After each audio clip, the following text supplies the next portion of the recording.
Bienvenue sur notre chaîne Le Chemin de la Destination. Comme vous le savez bien, mon nom c'est Kémissa Laurie-Noël. Aujourd'hui, j'ai un message pour vous, comme d'habitude. Alors, il y a quelques temps de cela, je lisais le premier livre de Samuel et il y avait le chapitre 17 qui est assez long. Je ne vais pas lire tout le chapitre, mais on va essayer de le décortiquer ensemble. Ce qui m'avait interpellé vraiment dans ce chapitre, c'est beaucoup d'événements qui se passaient en peut-être peu de temps, 40 jours, mais ces événements-là, c'est comme s'ils ont un rapport, c'est comme des choses qui nous arrivent. Donc, beaucoup d'événements, c'est comme des souffrances que nous endurons ou bien nous avons quand même enduré au moins une fois dans notre vie. Et je voyais qu'à chacune de ces souffrances, Dieu avait une solution. Dieu avait déjà préparé quelque chose pour nous. Et le message vraiment aujourd'hui, c'est pour vous dire que chacune de vos souffrances, Dieu les écoute. Dieu est au courant de chacune de vos souffrances. Donc, l'histoire dans le chapitre 17, c'est l'histoire que nous connaissons tous, l'histoire de Goliath et de David. Donc, tout commence par le moment où il y a les deux armées qui doivent s'affronter, l'armée des Philistins et l'armée d'Israël.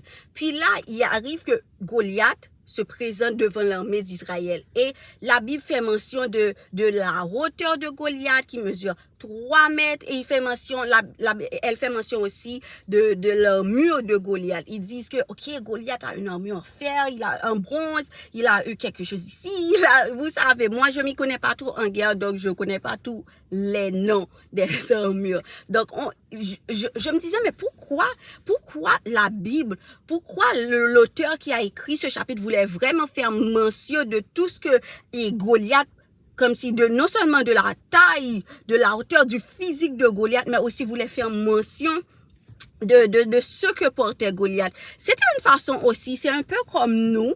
C'est là que j'ai commencé à comprendre, c'est un peu comme nous. Lorsque nous traversons des situations où nous avons un problème, nous aimons aussi détailler le problème. Nous aimons parler du problème pour dire, ok, c'est un problème que ça date de tel temps, que le problème, voilà, vous aimez parler vraiment comme, de tout, comment je pourrais dire, de la personnalité, si je peux dire ça, du problème. Nous aimons comme montrer à quel point le problème est grand devant nous. C'est un peu ce que l'auteur voulait montrer dans ce livre. Il voulait montrer que Goliath, tout le monde avait peur. Tout le monde, quand il voit Goliath, il voulait montrer que Goliath, non seulement il est un géant, il savait déjà se battre. Donc, une seule personne ne pouvait pas combattre Goliath, selon le peuple Israël. Donc, voilà que Goliath arrive. Goliath dit à l'armée d'Israël, donc, ok, tout le monde n'a pas à se battre. On va faire une seule chose. Moi, je vais me battre contre quelqu'un d'entre vous. Donc, si cette personne réussit à me tuer, tout mon peuple va être esclave de votre peuple. Et si c'est moi qui tue cette personne, vous allez être esclave de mon peuple. Donc, Goliath, quand il avait dit ça, il voulait montrer que, ok, vous allez perdre parce que je suis géant, etc. Et qu'est-ce qui s'est passé? Le peuple a eu peur. J'aimais la partie où vraiment comme l'auteur voulait montrer que le peuple a eu peur. Laissez-moi voir si je trouve exactement le verset où il montrait que le peuple a eu peur.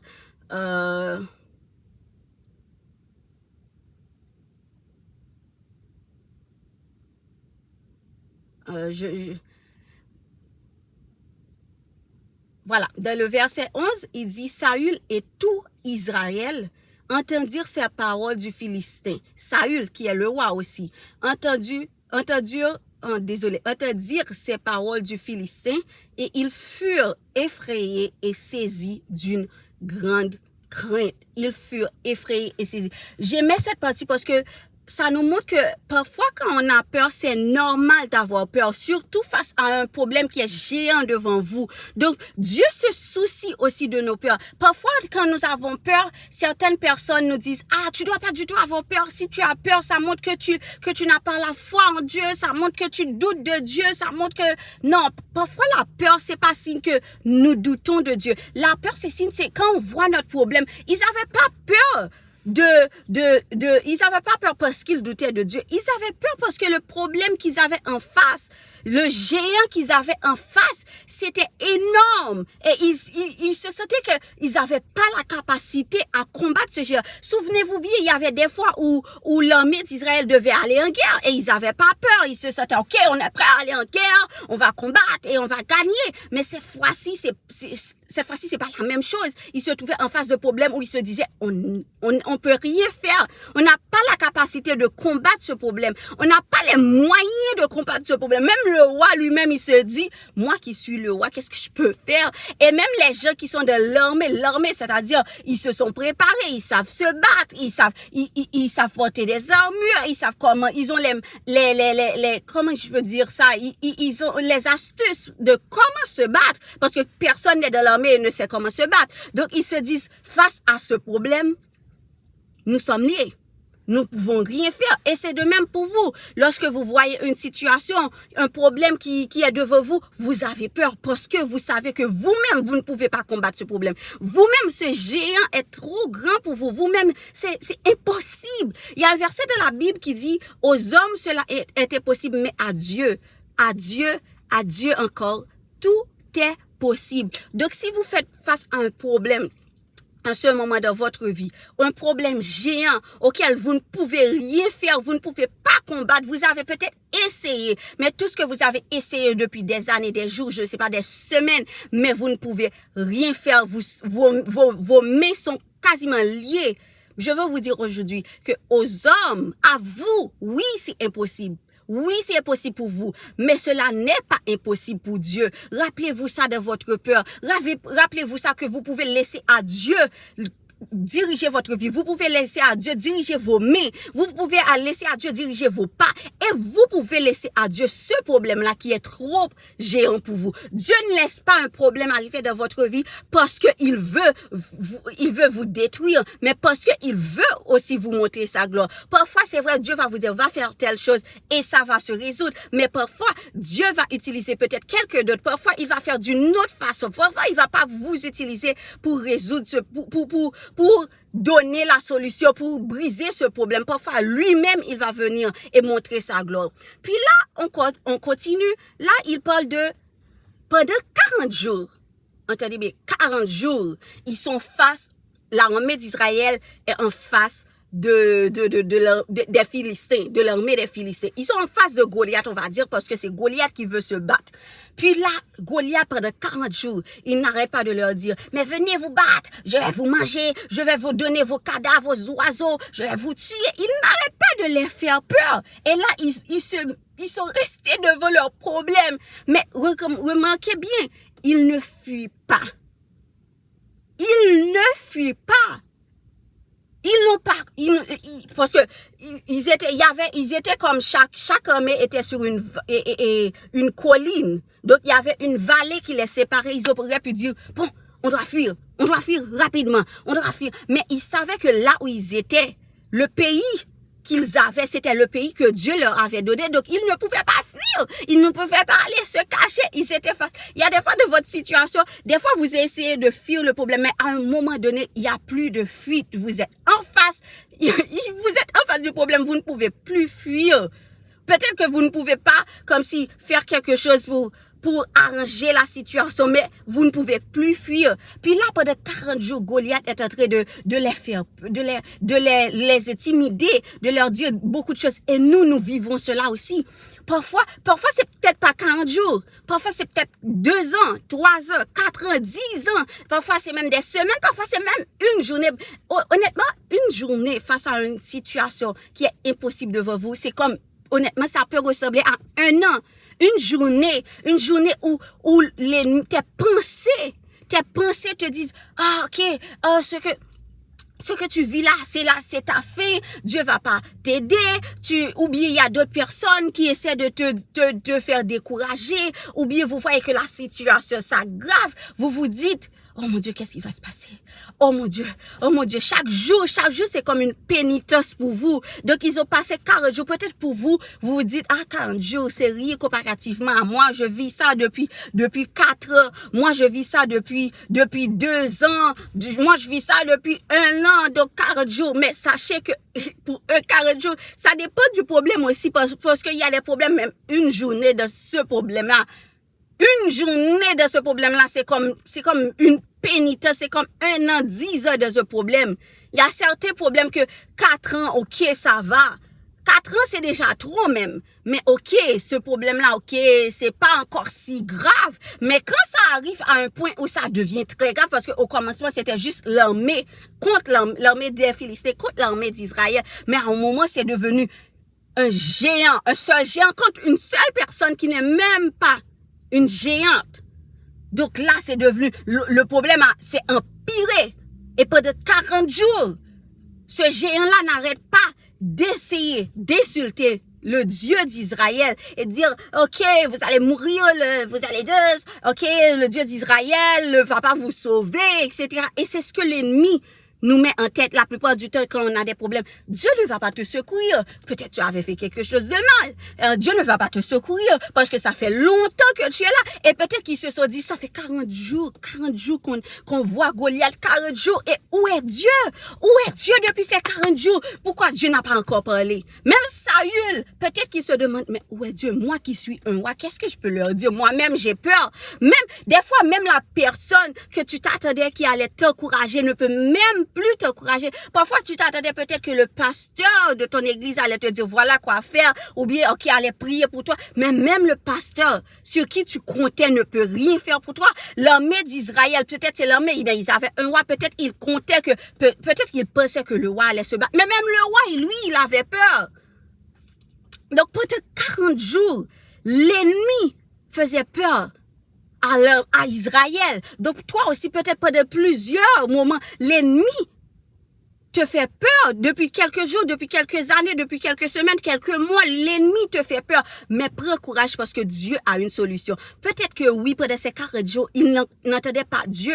Il ne savait pas. Parce que des fois, on voyait que lorsque l'armée d'Israël devait aller en guerre, des fois, Dieu leur disait, ok, vous pouvez faire test, vous pouvez aller jeûner, vous pouvez aller louer, ou bien vous pouvez creuser des trous, et puis voilà, je vais faire. Mais là, pas un mot de Dieu, pas un signal de Dieu, rien.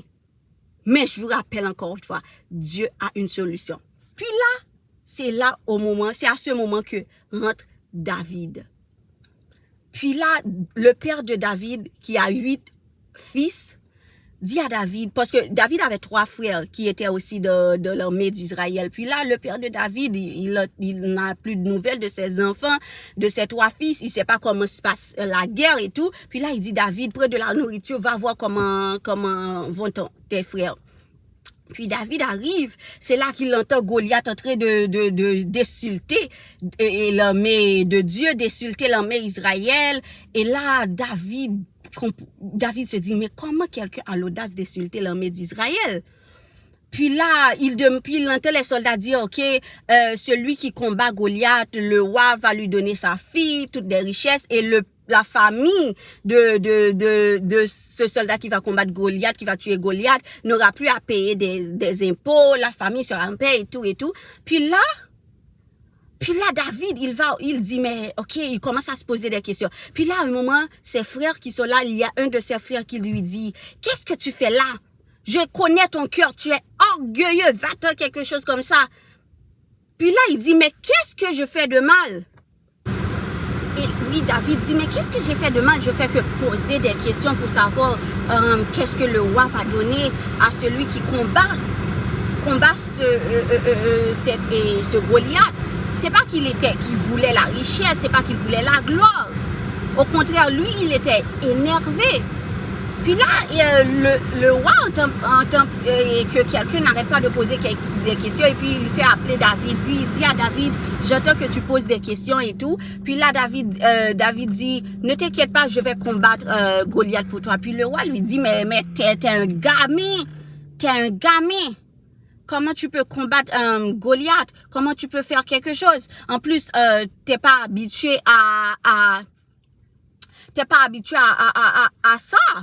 C'est là que je voulais vous montrer l'humiliation aussi. Non seulement sa famille. Déjà, vous vous souvenez que les frères de David et même son père le méprisaient. C'est pour ça qu'il le considérait comme un vaurien. Il lui dit, c'est pour ça qu'il l'avait mis à garder seulement des moutons. Mais il savait pas que ce ils avaient envoyé David s'occuper des moutons, mais ils savaient pas que c'est là que Dieu allait utiliser David. C'est là que Dieu allait préparer David. Puis là, son frère l'humilie. Mais Dieu, parfois nous traversons des situations et notre propre famille, les gens qui devraient nous soutenir, les gens qui devraient croire en nous, les gens qui devraient nous donner plus de force pour traverser certaines situations, pour traverser des problèmes, pour traverser la vallée, qui devraient nous épauler, ces mêmes personnes-là sont ceux qui nous humilient. Ces mêmes personnes-là sont ceux qui nous détruisent avec leurs paroles. Sont celles qui nous détruisent avec leurs paroles, leur bouche. Pendant que tu traverses ta situation, quelqu'un t'humilie, quelqu'un te méprise. Comme si tu n'en avais pas assez. Mais je te dis que Dieu a un plan pour toi. Dieu a une solution pour toi. Dieu a choisi, même si tout le monde t'humilie, mais il y a une personne qui ne va pas t'humilier, et c'est Dieu, c'est Jésus-Christ. Même si tout le monde te déteste, Dieu peut envoyer quelqu'un te sortir de là. Même si tout le monde t'a rejeté, Dieu peut utiliser même un inconnu pour te sortir de là. Quelqu'un tu n'aurais même pas cru, en qui tu n'aurais même pas cru. Quelqu'un peut-être même quelqu'un. Dieu peut utiliser n'importe qui. Puis là, Saül dit, bien, ok, que Dieu soit avec toi, va combattre Goliath, mais je dois te donner une grande épée, je dois vraiment te donner des armures. Puis là, Saül essaie de mettre les armures sur David et lui donne l'épée, mais c'est trop lourd pour David. N'oublions pas que David est jeune. Peut-être à l'époque, il avait 17 ans, selon des historiens, il avait entre 15 et 17 ans. Puis là, il dit, mais je suis pas habitué avec ce genre de choses, donc je préfère aller comme ça. Puis là, il choisit 5 pierres. Et il a l'affaire là, je sais pas comment on les appelle, pour tirer les pierres. Là, il y a des enfants de certains endroits qui aiment jouer avec ça. Puis là, il s'avance vers Goliath. Puis il a aussi un bateau, et puis Goliath lui dit, ah, c'est avec ce bateau-là que tu comptes me tuer, tu vas mourir aujourd'hui. Il continue. Mais David, ce que j'ai aimé de David, il a dit, qui es-tu pour insulter l'armée d'Israël? C'est cette partie-là qui est encore plus importante où je voulais arriver. Il faut connaître ton identité en Christ. Il faut connaître ton identité en Christ. David savait que le peuple était un peuple choisi par Dieu. Était un peuple choisi par Dieu. Un peuple aimé par Dieu. Donc c'est pour ça qu'il disait à chaque fois, qui est cet homme qui insulte l'armée du Dieu vivant? Qui est cet homme? Donc toi-même, quand tu fais face à un problème, peut-être que tu n'as pas la solution, mais tu dois connaître quand même ton identité. Tu dois savoir que moi, je suis enfant de Dieu. Je suis fille de Dieu. Je suis fils de Dieu. Donc, qui est ce problème? Qui est ce démon? Qui est cette situation qui fait face à moi, fille de Dieu? Moi, l'enfant de Dieu. Qui es-tu? Il y a un verset dans la Bible qui dit, qui es-tu, grande montagne de vos Babel? Tu seras aplani. Faut connaître David. Pourquoi David avait autant de force aussi? C'est parce qu'il savait que c'était l'armée d'Israël. Peut-être l'armée avait oublié qu'ils appartenaient à Dieu. Et en tant que peuple de Dieu, ils auront toujours la victoire. En tant que peuple de Dieu, Dieu va toujours les défendre. Mais David s'en est souvenu. Il a dit, qui ose insulter l'armée que Dieu lui-même a choisie? L'armée du Dieu Tout-Puissant, qui ose? Tu dois dire la même chose, même si tu n'as pas la solution, mais qui ose te faire du mal? Qui ose insulter l'enfant de Dieu? Qui ose essayer de te détruire? Ou qu'est-ce qui ose d'essayer de te faire tomber dans l'échec, dans l'oubli? Tu dois te rappeler qui est Dieu. Dieu ne te dit pas d'aller arranger cette situation. Il te dit de te rappeler qui tu es et qui il est. Souvenez-vous que je vous ai dit, la Bible dit, aux hommes il était possible. À la bataille, c'est à Dieu. Mais toi, qui es-tu? Quelle est ton identité? Puis là, Goliath, comme vous savez, Goliath est en train de rire de David parce que David il a même pas d'armure, il a même pas d'épée. Donc Goliath se dit, avec quoi tu comptes me combattre? Avec ça. Puis là, sans s'y attendre, David prend une pierre sans que Goliath s'y attende. David prend une pierre et il lance au fond de Goliath et Goliath meurt. Et avec la même épée que Goliath était venu pour tuer un membre de l'armée d'Israël, David coupe sa tête. Donc parfois que Dieu peut te dire d'aller faire quelque chose, mais et toi tu vas dire, mais face à ce problème-là, Dieu me dit d'aller juste faire ça. Je trouve que non, pour ce géant-là devant moi, juste ça, ça vaut pas la peine. Parfois, tu as un problème, Dieu te dit, ok, pardonne quelqu'un, pardonne à telle personne. Tu te dis, mais c'est quoi le rapport entre mon problème et pardonner à cette personne qui m'a fait tant de mal? Ou Dieu te dit, ok, va juste dormir, ou fais un jeûne de 3 jours, ou je sais pas, il peut te dire n'importe quoi qui peut sembler pour toi être banal. Mais Dieu, ce qu'il cherche, c'est pas parce que, c'est ce qu'il cherche, c'est ton obéissance et la foi que tu as en lui. Il te dit ces choses, il n'a pas besoin vraiment de ton action pour faire quelque chose. C'est pas ton action qui va te délivrer. C'est l'obéissance et la foi. Donc David, la même chose que l'ennemi avait planté pour tuer un Israélien, David a pris cette épée et a coupé la tête de Goliath. Donc Dieu lui a donné la victoire. Dieu a donné la victoire au peuple d'Israël. Et Dieu a élevé David.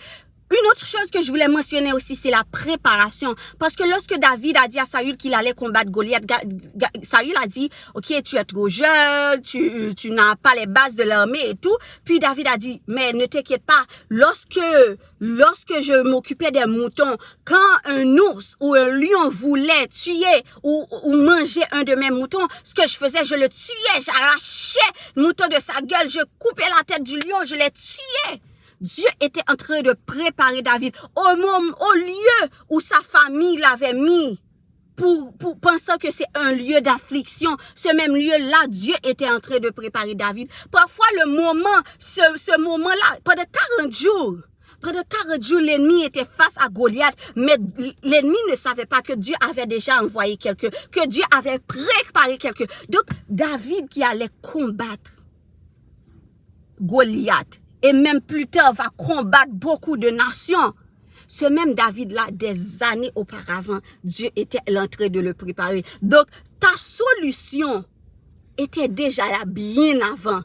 Pendant 40 jours, c'est vrai que le peuple avait peur et n'entendait pas un mot de Dieu. Mais David avait été déjà préparé. Ta solution était déjà là. Et même Dieu t'avait déjà préparé.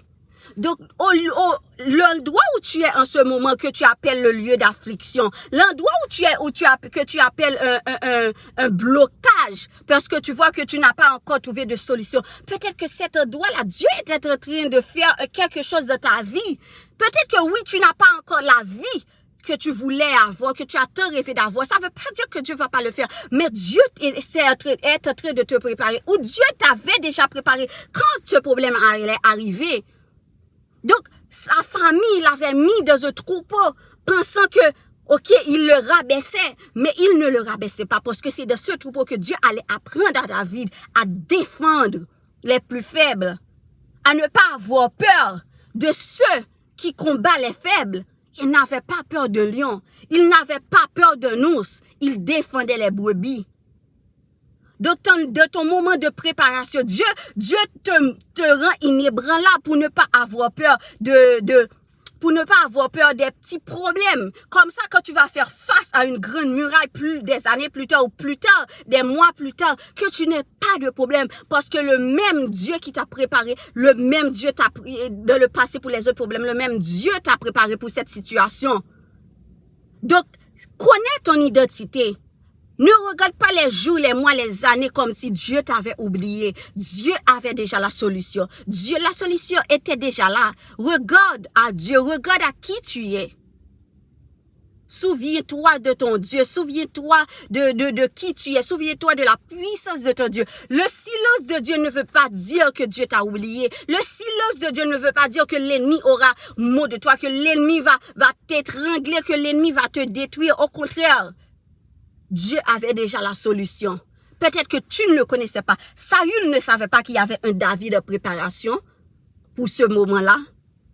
Le peuple, l'armée, ne savait pas qu'il y avait un David de préparation pour ce moment-là. Mais Dieu savait. Et toi, souviens-toi, tu dois connaître ton Dieu. Tu dois te rappeler qui est Dieu. Dieu ne te demande pas de te battre. Dieu te demande de lui faire confiance. Dieu te demande de connaître qui tu es en lui. David savait qu'en tant qu'armée de Dieu, la victoire est toujours assurée. En tant que peuple de Dieu, encore plus maintenant, grâce à Jésus-Christ, nous sommes plus appelés esclaves ou servantes ou serviteurs de Dieu. Nous sommes appelés enfants de Dieu. Quel père abandonnerait-il ses enfants? Quel père qui a le pouvoir d'aider ses enfants va abandonner ses enfants?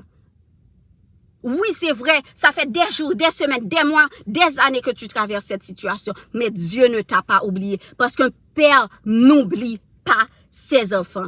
Encore moins un père aussi puissant que Dieu. Alors c'est ce message-là que je voulais vous partager aujourd'hui. Souvenez-vous, même dans l'attente, même dans l'humiliation, même si l'ennemi essaie de te faire avoir peur, même tes pensées essaient de te décourager, Dieu a déjà une solution pour toi. Il se soucie de tes souffrances. Il se souciait du peuple. Il n'a pas haï le peuple parce que le peuple avait peur. Il ne les a pas insultés. Il faut que tu connaisses qui tu es aussi. Tout comme Moïse, lorsque Dieu lui avait dit, tu vas rentrer, ok, le peuple va rentrer, va marcher dans le désert, va rentrer en Israël, je vais envoyer un ange. Moïse a dit, non, tu dois venir. Dieu a dit, non, je vais pas venir parce que vous avez la tête dure. Sinon, je peux vous détruire. Puis Moïse a dit, non, tu dois venir toi-même. Parce que c'est toi qui nous as choisis. Tu as dit que nous sommes ton peuple. Moïse savait qui il est et qui était le peuple de Dieu. Il savait que Dieu avait choisi le peuple. Donc si Dieu t'a choisi, t'a appelé son fils, sa fille, pourquoi tu t'ébranles? Pourquoi tu n'es pas capable de prendre ton autorité et de croire que Dieu a une solution, que Dieu de l'impossible va te sauver de cette situation? Oui, il va te sauver. Alors, je vous souhaite une bonne journée ou une bonne nuit de sommeil au moment où vous écoutez ça et que la paix de Dieu soit avec vous. Merci.